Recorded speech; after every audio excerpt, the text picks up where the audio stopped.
Hello. Hello. And welcome. This is our guest. So this is our Uncle Dan, and he has so willingly come on the show for us today. She's been asking me for how long now? I don't know. It's been long a long time.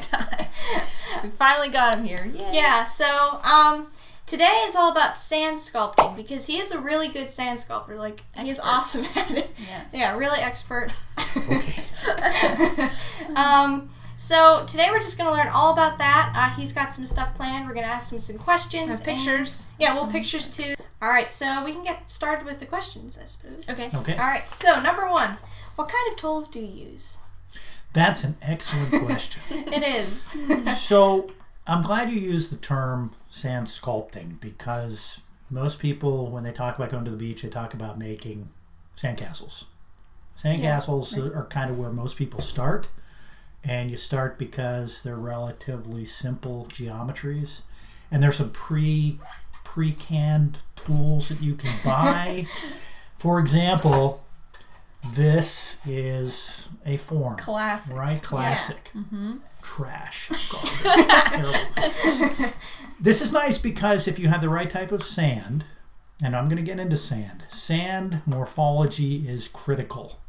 Okay. Water content is critical. Okay. Some sands will work with this, other sands won't. You'll try all day long and you go like this and you stamp it out and you lift it up and it falls apart, or you stamp it out and you lift it up and these things are all filled with sand. Yeah. I can never get these things. Exactly. Yeah. So these are actually really hard to use, and so I don't use them. You can go with something like this, which is a commercial snow block mold. Modified to use it for sand. Well, it does say sand. Yeah, it's a right sand there. block mold. No, it does over here. That's right. I've never noticed that. Okay, so again, a nice idea. It only works if you have the right type of sand. And imagine if you want to make like how they have pictured here with the little Eskimo kind of sand fort or snow fort. Now try and do that in sand. And you try and build a block on top of the next layer, and what happens to the first layer? It just It falls apart. smashes. Yeah. Exactly. So Right. nice idea. Done with it. Okay. Okay. Now there's some other interesting tools like this to make interesting shapes. Again, nice idea. Doesn't work. Okay. Don't use that. Classic tool that everybody should at least consider starting with is the shovel. Okay. There are all sorts of different shovels. Shovels are primarily should be used for just making a pile of sand that you're then going to sculpt into your shape. Right. Now if you're going to do that, why go small when you can go big? So what I normally do is don't use a shovel, but use a big bucket. And you just scoop it up and you fill, and you can make a really big pile of sand relatively quickly. Right. Downsize, frail little ladies, old people, people with bad backs. Not Doesn't a good work. No, it doesn't. Okay, so we talked about shovels, talked about that. Now you get into some tools that I've come to appreciate. Now I actually have a whole bucket full of tools that I don't use anymore because I've kind of weaned it down to a couple. Oh, okay. Favorites. Yeah, so this is actually one. This is actually a concrete tool, concrete smoothers tool. Oh, yeah. And this is great for making large areas smooth. The smoother the sand, the better the thing looks, right? Because if you're doing things with, even if you're trying to like smash sand flat with this, it's still not flat. Or if you're using your hands, it's just not flat. But when you make this nice, smooth surface, you look like you're a great sand sculpturalist, A professional. even when you're not. So this is a great tool. Yeah. And it's good because it's made of wood and plastic, and so it doesn't rust. Or so you would think, because I have my original one here, which as you notice is missing its handles. And it had a wooden handle. And you would think, well, how can something made completely out of wood break? Right. Yeah. Well, they had metal screws holding it together. And yeah. eventually, when you're at the beach, Gonna get wet. Yeah. what does the water have in it? Salt. Water, salt, rust, boom. Bad There idea. you go. Right. So eventually it's going to wear out. But these are great tools, and then there are different size smoothers that you can use.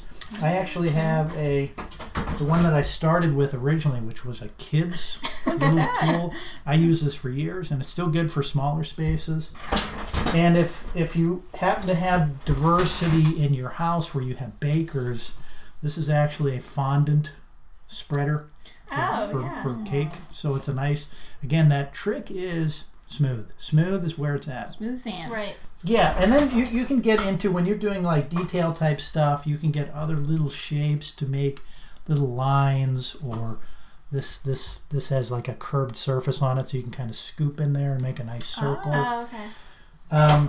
If you're looking to make circles, a pop can is a great idea because you can just make a smooth surface. You want to make bubbles, for example, you can just use your pop can to make a bunch of nice round circles, and it looks like you spent hours making these perfectly smooth circles when you didn't.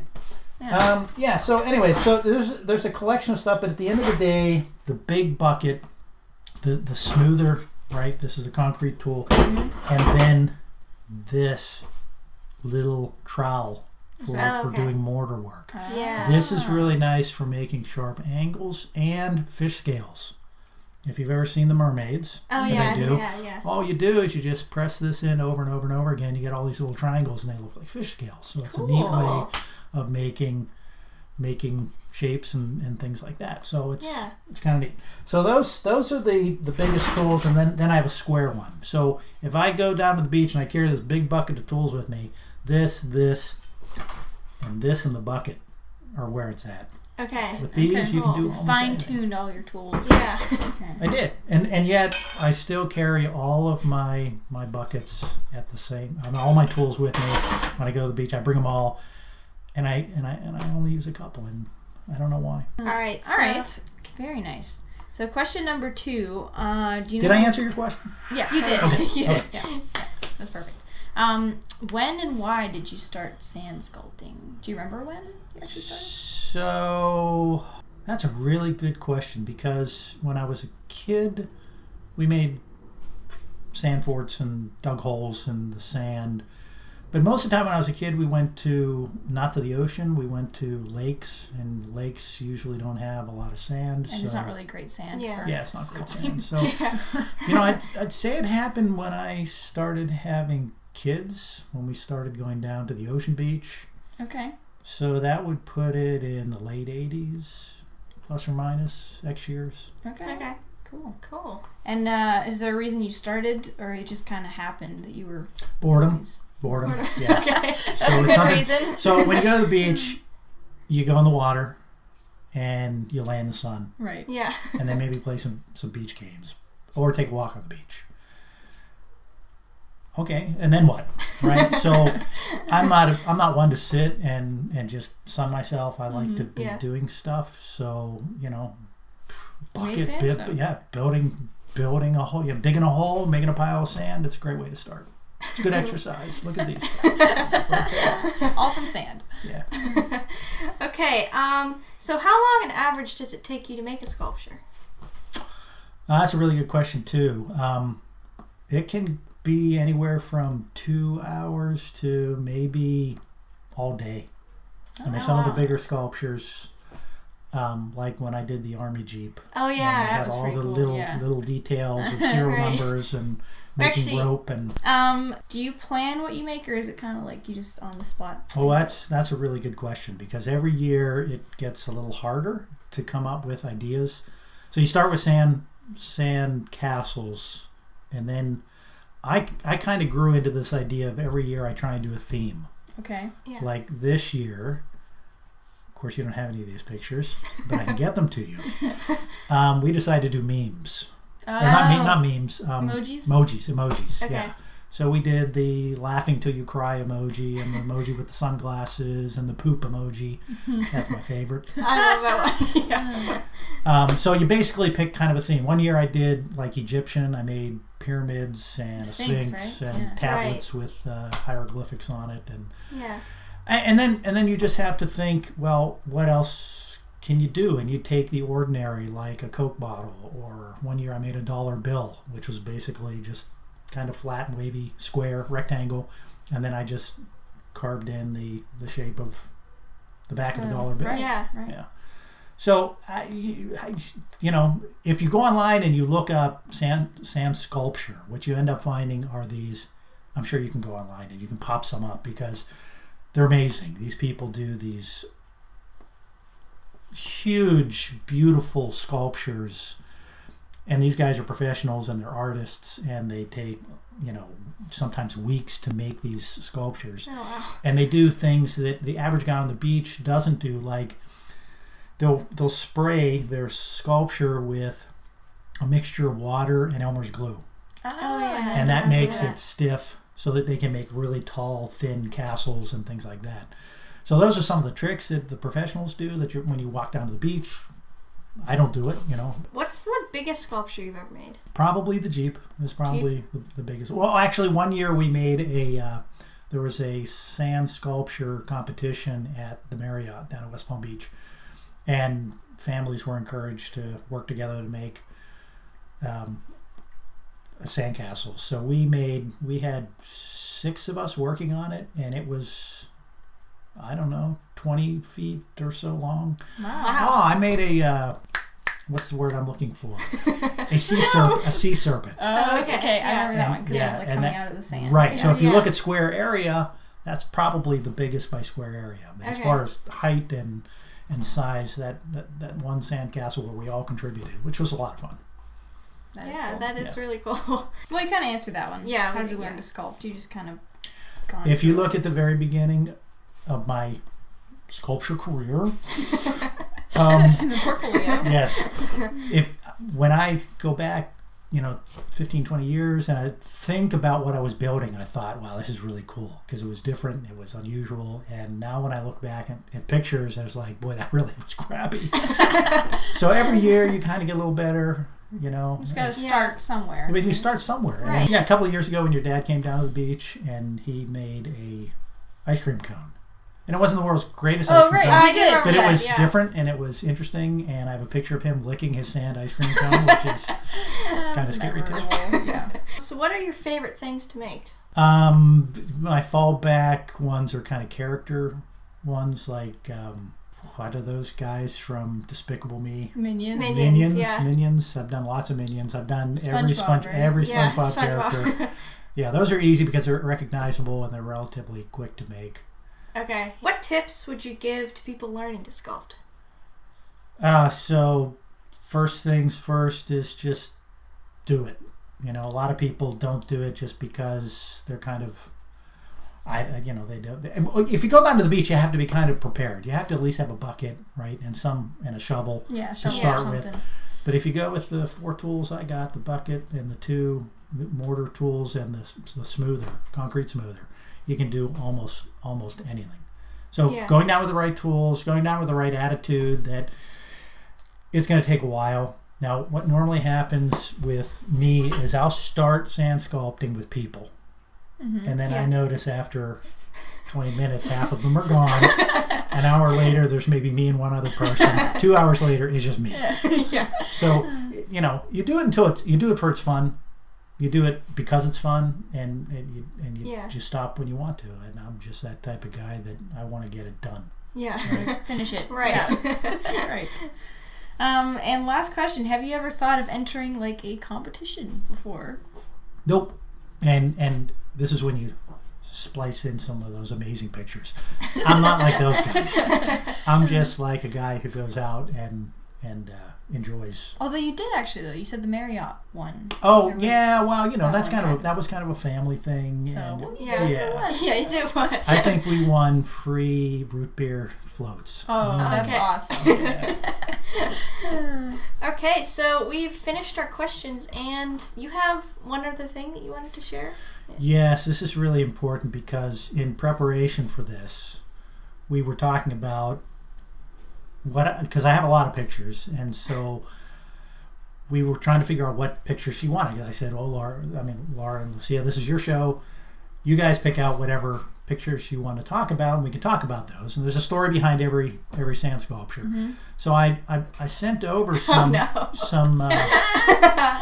a lot of drawings on one of these. It Which was is like hundreds of them. It was so embarrassing that this happened. It's a thumb drive, right? It's a memory stick, USB drive, whatever you want to call it.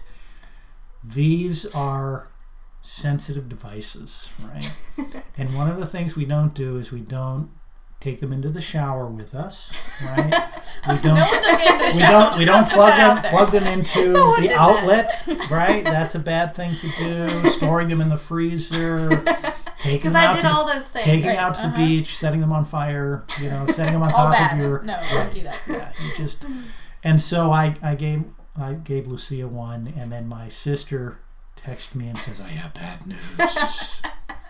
What could it be? You just heard somebody's in the hospital. Yeah, your memory stick, your thumb drive, your USB drive died. Yes, and of course, I let them believe that it was the only copy of all of my pictures for a while.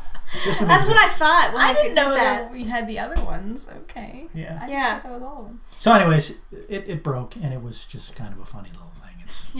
And you know what? But safety first, right? Let's remember. Well, what happened? Why did it die? Okay, so it didn't really, nothing, I don't know why it died. I mean, I did the whole thing where you put it in, you do the safety button to pop it out. I did that. I picked some pictures off of it. The next minute I know I put it in, and it doesn't recognize at all. And I'm like, wow, okay. This was before or after you put it in the oven? This was after I put it in the oven. Okay. Well, there you go. That explains it. Yeah, so I was really worried though because I thought that was your only set of pictures. I'm like, all these years of work are gone. Just like that. Nasty little girl. But all well that ends well. Yeah. So that was really interesting, and thank you so much for coming on the show. That was really fun. I learned a lot that I didn't know about sand sculpting, and hope you guys learned something and enjoyed this episode. And now it is time for the Tale of Our Treasure Box. Okay. Alright, so you can pick from the red box. Okay. Well, I just put a scene from Enchanted. Enchanted? Okay. Oh, I have a good one for that. Okay, and I have to put a scene from Jurassic World, which I think I can come up with something. Oh, yeah. Yeah. And I just have a either this or that question. Oh, would you rather? Would you rather be in the Twilight Zone or 200 years in the future? That's a deep question. That is a deep question. Who goes first? I guess you can go. Okay. All right. So I think that if George Washington was around today, he would be crying every single night because the country as it is today is so much different than it was back when he was around. And I think I probably have the same feeling that everything would be so different, so foreign to me. I wouldn't understand it. The culture's changed. The language may change. I mean, think about the language that George Washington's used, right? It was formal. It was fluid. They used a lot more words than we do, right? Yep. Yeah. And so everything changes. And so I think, that's so much change, it would be hard to. So putting me in a Twilight Zone where, as long as it's not the one with the kid that could make your mouth disappear, I don't remember that one. I think I'd rather be in the Twilight Zone. Sometimes I think I already am. Oh wow! Are we now? Who knows? Okay. All right, mine is from the movie Enchanted. The scene is right when Giselle, who's the main girl, she was in like a cartoon land, and she comes to the real world in New York City, and she falls off like a billboard because she thought it was a castle. And the main guy comes over and he's like, "Oh, are you okay? Do you want me to call someone for you?" She's like, "Well, I don't think they would hear you from here," because she didn't know what phones were. So. Okay, I'm ready. I have my quote. It's not a very good quote, but it's all I can think of. 1, 2, 3. Okay. It's about the dinosaur that's made. It's kind of robotic. It's really crazy. And Chris Pratt, the actor, he says in the movie, "That's no dinosaur." Because it's pretty much not a dinosaur. It doesn't act like it. Yeah. But yeah, again, thank you so much for coming on the show. Yay. That was really awesome. I actually have a question for you guys. Oh, okay. So what was your favorite sand sculpture? Ooh. Ah, boy. You know what? I really like when you make the food. I think that's really cool. Like the hamburgers and the French fries and Coke bottle and stuff. I'm getting That's hungry. Cool. Yeah, know, that's really cool. I have to go with the Jeep. I know we've been talking about the Jeep a lot, but that was really cool. Just because That you was could really go cool. into it. That was really neat. Yeah, but you can only go into it like once or twice. It starts to fall apart. Yeah. But yeah, again, thank you for coming on the show. It was really enjoyed the episode and learned a lot. I hope you guys did, and we will see you next week. Bye! And I'll see you on the beach. Hey guys, thanks for watching that episode. If you'd like to subscribe down here, you can subscribe. If you'd like to watch a previous episode, you can click up here and watch a random episode. You can click down here. We'll see you next week. Bye!